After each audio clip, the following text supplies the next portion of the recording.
Halo teman-teman semua, selamat malam, selamat datang kembali di YouTube channel saya. Nama saya adalah Kevin Sairi. Pada YouTube channel ini, teman-teman akan menemukan informasi menarik seputaran technical analysis untuk cryptocurrency. So, kalau teman-teman suka dengan seputaran crypto, make sure untuk klik subscribe buttonnya dan jangan lupa untuk leave your thumbs up kalau kalian suka dengan konten yang saya bahas di video ini. Guys, by the way, I'm so sorry karena baru bisa sempat melakukan update. Jadi sepanjang hari Minggu ini saya melakukan terapi untuk kesehatan ya, teman-teman. Kebetulan memang kondisi badan ini cukup drop belakangan ini, jadi saya putuskan untuk melakukan terapi, dan terapinya itu sebenarnya terapi ambil darah gitu sih, kayak bekam lah ya, teman-teman pasti tahu lah sebagian besar. Dan ya setelah 1 harian ternyata berasa juga guys ya, ternyata sangat terasa untuk badan ya, dan memang perlu banyak istirahat sih tampaknya. Oh ya, anyway, di video kali ini saya pengen kasih update seputaran Bitcoin. Jadi di sini ada beberapa update yang ingin saya sampaikan buat teman-teman, terutama kita kan di sini bisa dibilang cukup penting ya, karena di dalam 8 jam 46 menit ini kita akan melihat closing time frame weekly. Jadi ada beberapa hal yang teman-teman harus perhatikan, dan ini bisa menjadi kunci pergerakan Bitcoin untuk pekan depan. Nah, sebelum saya lanjut, saya pengen sharing dulu di Telegram. Kebetulan kemarin saya sempat share chart analysis ya, entah kemarin atau tadi ya, saya lupa. Intinya Bitcoin di time frame 4 jam itu membentuk falling wedge pattern, dan tampaknya kita setelah break dari 50% atau Fibo 50%, kita sekarang ngetes terhadap area Fibo 61,8 dan juga exponential moving average 21. Dan tampaknya sih kita masih ada terreject ya terhadap kisaran area tersebut, seperti yang teman-teman bisa lihat. Ya, ini untuk time frame 4 jamnya, lalu akan saya gambarkan seperti ini. Ini untuk kita punya kita punya falling wedge pattern ya. Kita gambarkan seperti ini. Lalu untuk bagian bottomnya kurang lebih seperti ini ya. Nah, sebenarnya bisa dihubungkan seperti ini. Ya, kurang lebih seperti inilah ya gambarannya teman-teman. Dan kalau misalkan kita lihat, kita gunakan swing low to swing high terakhir di kisaran area ini. Lalu kita tambahkan si Fibo 60 dan 50. Kalian bisa lihat kita sekarang itu bermain di antara Fibo 61,8 dan juga 50% ya. Breakout atas area ini akan memberikan kita semacam signal untuk melihat Bitcoin menguat kembali ya, dan tentunya di sini kalau misalnya teman-teman bisa lihat ya, selama kita masih bisa mempertahankan area exponential moving average 21, itu akan menjadi hal yang sangat positif. Tapi seperti yang kita lihat saat ini teman-teman, dalam 44 menit kita akan melihat closing pada time frame 4 jam, dan tampaknya kita kembali tertahan dan terreject di kisaran area tersebut ya. Jadi itu adalah salah satu hal yang menurut saya saat ini perlu kita perhatikan untuk pergerakan Bitcoin ya.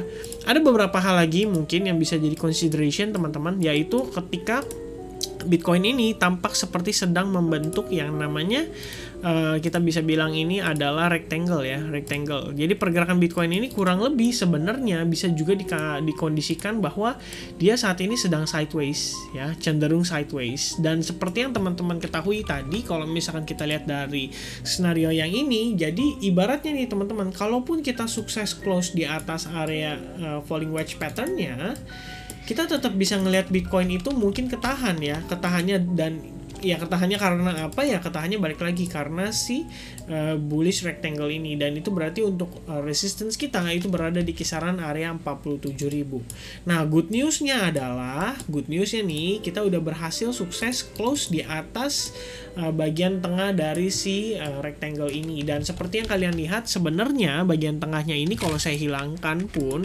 itu sebenarnya merupakan area support dan resistance ya.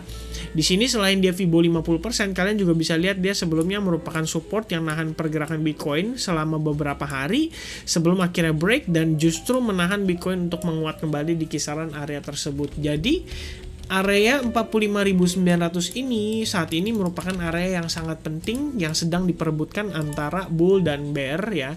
Jadi mana yang menang itu tentunya yang akan memberikan kita semacam informasi atas pergerakan Bitcoin untuk berikutnya. Dan itu yang mungkin saat ini kita perlu perhatikan guys ya. Jadi area kisaran Fibo 50% itu di 45.700, dan juga pattern falling wedge pattern ini yang terbentuk ya. Yang mana sebenarnya kalau berdasarkan ritme falling wedge pattern, ketika kita breaknya ke arah atas, justru itu akan menjadi hal yang sangat baik untuk pergerakan Bitcoin nextnya. Dan tentu kita bisa ngelihat Bitcoin akan kembali ke kisaran area-area seperti 49.000 dan 48.000. Nah, alternatively adalah kalau misalkan Bitcoin ini kembali terreject ya, dan maka kita kita akan berpotensi mengetes kembali di bagian bawah atau bagian support daripada si falling wedge pattern ini, which is itu juga dekat sekali dengan area big fan zone yang sering saya mention bersama dengan teman-teman di grup. Oke. Nah, untuk pergerakan di time frame daily sebenarnya gini guys. Seperti yang kita sudah bahas sebelumnya, kita itu membentuk semacam ascending broadening wedge di mana posisinya ini sebenarnya kalau saya adjust ke atas ya, ini kita sudah break sebetulnya ya. Dan ketika kita break itu pun market sebelumnya sempat retest dan failed untuk bertahan di atas dan sekarang kita malah kembali ke bawah. Nah, sebenarnya ada satu skenario lagi yang mungkin berpotensi terjadi terhadap pergerakan Bitcoin. Jadi kalau misalkan teman-teman ingat last time saya itu sering banget ngebahas tentang si broadening bottom pattern ya. Broadening bottom pattern ya, kurang lebih seperti ini. Nah, kalau misalkan dilihat dengan seksama, sebenarnya sih ada potensi Bitcoin saat ini pun membentuk yang namanya si broadening bottom pattern itu ya. Dilihat dari sini ya, which is sebenarnya kalau misalnya saya extend pun ini adalah bagian atas dari ascending broadening wedge pattern yang terakhir. Nah, cuman perbedaannya teman-teman, kalau misalnya kita tarik garis dari sini ke sini, ini malah jadi pembentukan semacam broadening bottom pattern lah ya, kurang lebih seperti itu. Nah, seperti yang kalian lihat, dia juga memenuhi kriteria yang kurang lebih sama seperti pergerakan sebelumnya ya.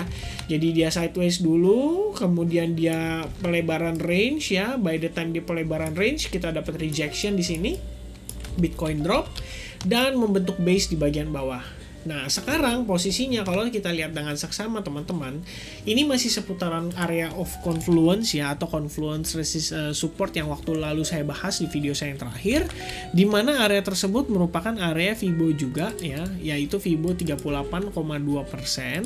Saya akan tambahkan di sini dan teman-teman bisa lihat ya, di sini adalah area Fibo 38,2%. Jadi di situ merupakan area support bagi Fibonacci, bagi broadening bottom pattern di sini, bagi area broadening top pattern juga di kisaran ini, dan juga tentunya yang tidak ketinggalan serunya adalah exponential moving average 55. Jadi di situ banyak sekali confluence of supportnya yang bisa membantu menyangga pergerakan Bitcoin untuk drop lebih signifikan lagi. Oke.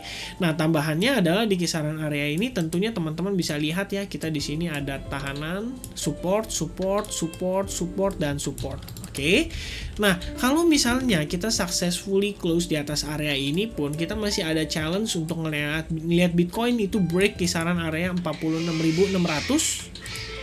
Ya, 46.600 untuk kemudian dia kembali penguatan ya. Jadi kalau misalkan let's say dia benar-benar di dalam chart pattern seperti broadening bottom sebelumnya, maka kita bisa melihat juga Bitcoin akan melakukan potensi hal yang sama untuk pergerakan berikutnya.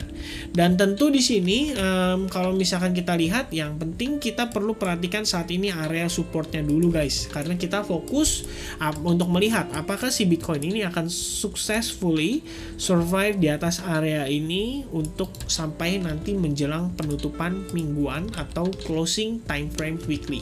Nah, kenapa time frame weekly ini menurut saya sangat penting? Yang perlu kita realize saat ini adalah kita sekarang sedang ngetes terhadap exponential moving average 21.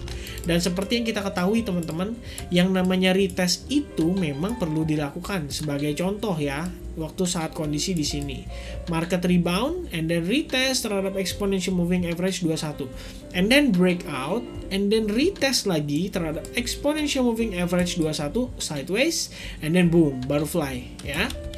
Jadi memang menurut saya ini adalah satu proses yang kita perlu lihat terhadap pergerakan Bitcoin saat ini, karena waktu lalu itu kan selain kita mengalami penguatan selama beberapa pekan sekaligus, kita juga belum melihat si Bitcoin ini melakukan pullback. Dan kalaupun ini adalah pullback yang kita lihat saat ini berpotensi terjadi, ya akan menjadi wajar selama kita survive di atas exponential moving average 21 untuk closing time frame weekly. Oke, so untuk saat ini saya pribadi akan tetap melihat bagaimana kondisi yang terjadi di time frame 4 jam, karena ini akan memberikan kita clue untuk mengidentifikasi yang berpotensi terjadi terhadap time frame daily. Oke, so itu aja paling update saya seputaran pergerakan Bitcoin pada malam hari ini. Happy Sunday everyone, happy weekend, dan semoga teman-teman semua sehat selalu. Sampai ketemu lagi di video berikutnya. God bless everyone. Cheers.